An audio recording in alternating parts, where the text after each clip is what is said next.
Several years ago, my parents had to move out of state when my dad was offered a new job, which left me in kind of a bind. I was currently enrolled in college, and I didn't want to quit and move with them. So I needed to find a job that worked around my school schedule and still gave me enough money for rent. This left me only one option: taking a job as a night stocking position at the local IKEA. The job seemed relatively straightforward: scan an item and put it on the shelf. It wasn't exactly rocket science. For the first 3 weeks, I worked the swing shift while I trained. On the 4th week, I was switched to nights. I was surprised to find out when I arrived that there would only be 2 of us working the night shift, me and my supervisor, Nick. I had worked with Nick briefly before, but never directly. He was about 10 years older, and his wife just had a baby, who we talked about obsessively. After 20 minutes of listening to Nick in the break room talk about diaper changes, he sent me to work stocking LED light bulbs in the lighting area. I noticed a Snickers bar sitting on one of the break room tables. I had forgotten to bring a lunch, so I grabbed the candy bar and shoved it into my pocket, thinking that someone left it there to take. At first, being in the dark store was kind of creepy, especially when you're alone. I kept seeing strange, shadowy images lingering around the store, which usually turned out to be nothing more than displays. It's amazing just how much a floor lamp behind a bookcase looks like another person. To get my thoughts away from just how quiet the store was, I decided to use my headphones and focus on my job. Sometime around 1 a.m., I noticed a light flash behind me, like someone had walked past and blocked one of the lamps. I removed my headphones, listening to the store in case Nick was calling for me. The area was eerily silent. "Where's my damn Snickers bar?" I heard someone whisper. "Nick?" After a few minutes of silence, I decided it was my imagination and put back my earbuds. Halfway through the box of light bulbs, my bladder felt like it was going to explode, a serious downside of drinking a gallon worth of Mountain Dew to stay awake. I looked around to tell Nick where I was going, but there was no sign of him. "Nick?" When he didn't respond, I figured he was on the other side of the store and wouldn't notice I stepped away. In the hallway leading to the bathrooms, I kept hearing Nick muttering something in the picture aisle. He was talking so low, I couldn't exactly make out what he was saying. "Hey Nick, is everything okay?" I listened, but didn't hear a response. I would have waited for him to say something, but I really needed to go. The lights were on inside the women's restroom. For some reason, the restroom felt even colder than inside the store. One of the faucet's hot water handles was turned on full. The sink's drain had been blocked with paper towels, allowing the water to fill up the basin. Steam rose from the sink, creating a cloud of moisture against the mirror. How strange. I turned off the faucet. Then I realized the light was on when I entered. The company had installed lights that turned off if no one was using a room, so that meant someone had to be inside. Then, I also realized that if the water had been running since closing, the sink would have flooded the restroom by then. None of which occurred to me until after I was doing my business in one of the stalls. That's when I noticed a pair of black tennis shoes standing in front of the stall. Panic gripped my throat, causing me to cough. "Nick, is that you?" The shoes disappeared. Then I heard the women's bathroom door open and close. I quickly cleaned up and ran out of the restroom.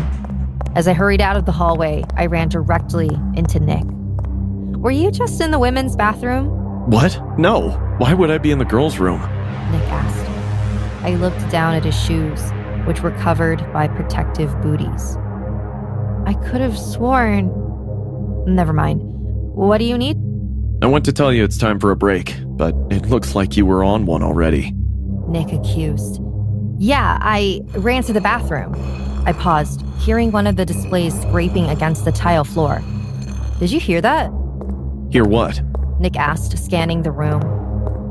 "Probably a small earthquake." Then, the sound of boxes tumbling on a shelf caused Nick to jump out into the main aisle. "Who's there? Grab me something I can use as a weapon." Nick demanded, motioning to the shelves behind me. We were in housewares, and the first thing I found that looked like a weapon was a ladle. I handed it to Nick, who held it out in front of him to use as protection. Seriously? I shrugged. Would you rather I hand you a pasta spoon? Whatever. Stay here and call security. I'm gonna go see who it is. Nick ordered. But I started to protest, but he already started walking away. How do I call security? A glass jar flew through the air, missing my head by mere inches as it crashed against the shelves behind me. Where's my damn Snickers bar? A low, grumbling voice growled. Nick! I screamed out, running in the direction Nick disappeared to. Somewhere between bedding and closet organization, I lost Nick's trail. I turned to the right, searching for any sign of Nick. I didn't want to call out for him just in case whoever threw the jar was nearby. Though I wasn't convinced that it wasn't Nick still playing a prank on me. I continued into the closet section, walking into the row for mirrors. There, I stood, listening for Nick.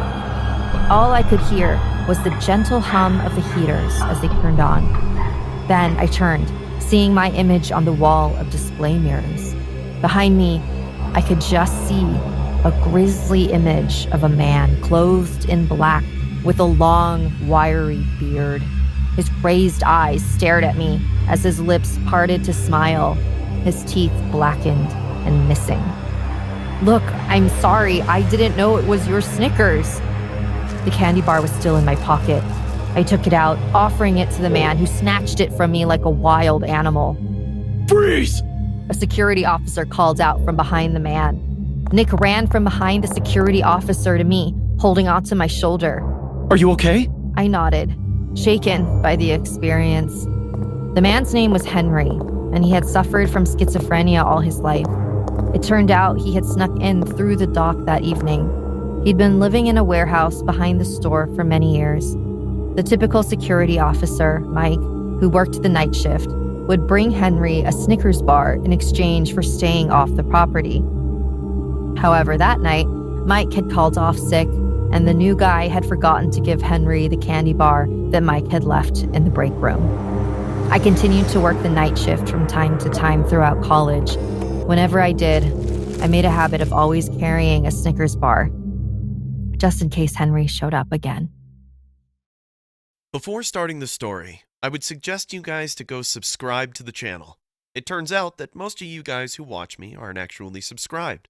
So, if you like the content and want to support the channel, go ahead and subscribe and hit the bell.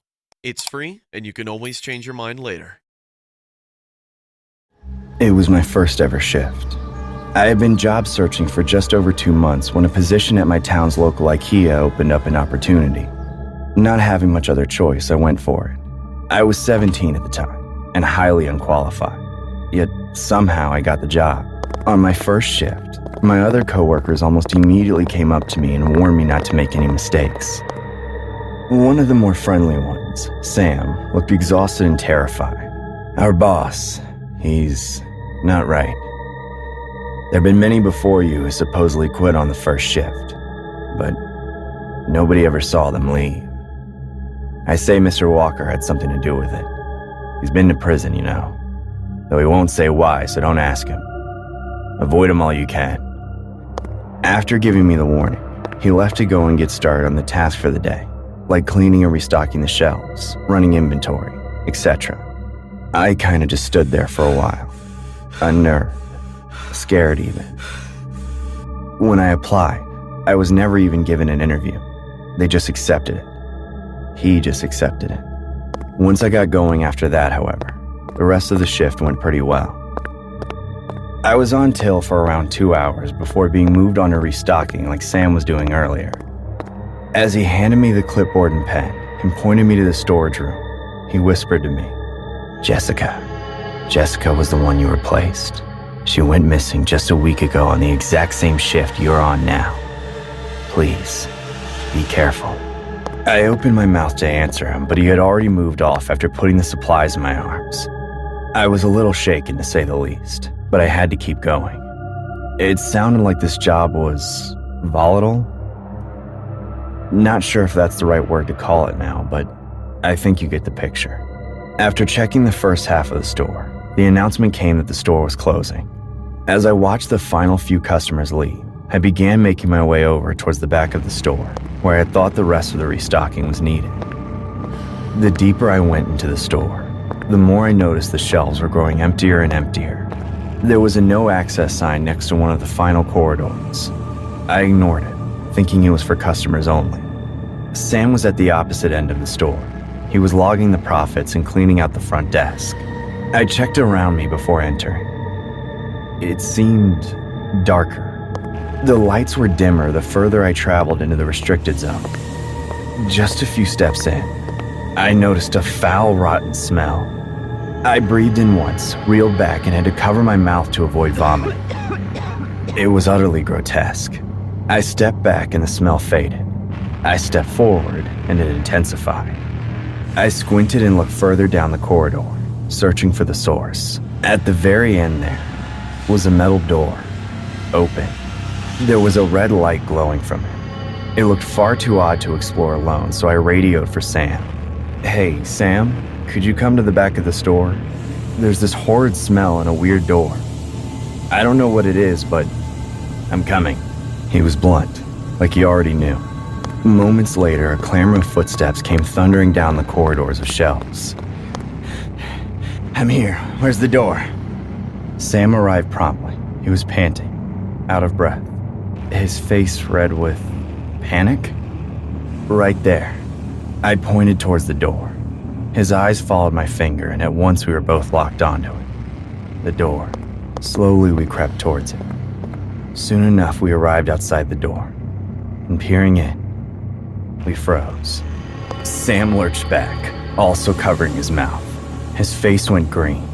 I stood there, paralyzed. I was now facing a room full of thick metal cages, small and filled with the corpses of rotting flesh. All of them were still wearing the IKEA uniform. Some had nashes in their skulls, some had severed necks, but most were still somewhat fresh. "Oh God." Sam stuck his head back around the corner. "That's..." Trembling, his hand lifted up and pointed towards one of the cages. There was a woman's body in it, her hair ripped out in large clumps, her lips white and dry. "That's Jessica." Suddenly, a loud thud of footsteps and tools clanging echoed from down the corridor. Still brimming with disgust, we backed out of the room and stood stiffly in the middle of the corridor. Mr. Walker, the boss, stared at us, a deranged look of shock blazing from his eyes. Carefully, he put down the box he was carrying. As he laid it onto the floor, I soon noticed that Sam was backing up in the corner of my eye. My eyes then refocused back to the box. He was pulling something out of it. Inch by inch, a meter-long machete was carefully drawn out of the box. The metal glowed in the dimly lit corridor. There was blood dripping from it. Sam grabbed me by the arm. "Run!" Instantly, he pulled me back and we ran into the room, slamming the door shut behind us. He held the door whilst I dialed for the police. Simultaneously, Walker reached the other side of the door and began to hammer into it, slashing it with his blade. He wanted in. Sam's face winced with every smash, every shout, every threat. He remained firm, however. The bodies of all his previous co-workers drove him to stay put. After around 30 minutes, the sound of police came charging down the corridor. With floods of tears, we opened the door and showed them the horror surrounding us. Even the police appeared shaken. They asked where he was, the man responsible for such a vile display of inhumanity. He was gone. After that, the store was brought under new management once all the bodies and cages had been cleared. Mr. Walker was revealed to have been jailed for homicide several years ago. He had murdered both his wife and kids back in the 80s. Since then, Sam and I have never returned. Instead, every now and then, I join him to visit Jessica's grave, amongst the many others. I was just about giving up on getting a decent job when I got a call from the IKEA I'd applied to a few months back. The previous security guard who worked weekend nights only left due to a minor workplace accident, and they were willing to pay me well to start as soon as I could. I tried to ask about the accident, but the interviewer told me not to worry. The kid was completely fine, just a bit shaken up. I could relate to that. I'd gotten hurt like that before. It's hard to go back to places where you feel like history might repeat itself. So, I didn't think too much about it at the time. As long as I could get money, I was happy to do virtually anything. After all, I was basically on the brink of being tossed out of my apartment for being unable to pay rent. I shook my head as I stared at my reflection in the mirror. This really isn't the time to think about this, dude. I've worked many night shifts before, and I liked talking to myself. I also liked exploring the floor of whatever store I was working at, which is why I'd been fired a few times. Apparently, people preferred to keep security in their rooms and never on the floor of their stores. Oh well, those times have passed. I was encouraged to roam the IKEA by my current boss, a middle-aged man with bug eyes and a crooked smile. I mean, they have cameras everywhere anyway, right? Not that I could steal. Just as I was talking to myself, I really did enjoy my own company for the most part after all, a large thud echoed in the empty showroom. Huh? I approached the source of the sound cautiously. It was one of the small kitchens, complete with a stove and everything. There was a broken vase on the ground, shattered into pieces, but the oddest thing was that the stove was on. Is this even plugged in? I went around to check, but as I'd suspected, it wasn't. Well, that's a bit odd. Still, eyes must be playing tricks on me. Had this been my first night shift as a security guard, I would have freaked out. However, I wasn't a stranger to being pranked by other employees. And, well, the IKEA was massive. It felt like the perfect playground for some bored teens who thought it was fun to mess with their elders. Very funny, guys. I almost got worried about the ghost you guys were talking about earlier. I caught the day shift guys right as they were leaving the building. One of them called me crazy for taking on the night on my own. Maybe that was his way of preparing me for what came. What are you guys up to now? I was getting a bit agitated. I needed the money, and that meant staying calm and not getting into a fight with whoever had snuck in to mess with me. However, that was harder than I thought. I tried to make my steps heavier, slamming my work boots against the ground as I walked. You know, if I catch you, you're gonna have a very nice chat with the manager. I bet that's not what you want, right? A few meters from the kitchen I'd been standing in was a bathroom. I expected my work friends to be there, as that's where the most recent crash came from. But there was nothing, just a shattered mirror on the ground. Well, there was something else, too. A weird note with "Get Out" scribbled on it.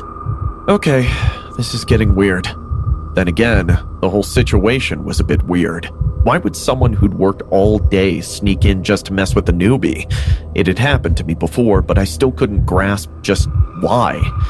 And, well, against my better judgment, I felt that there was someone or something in the building with me.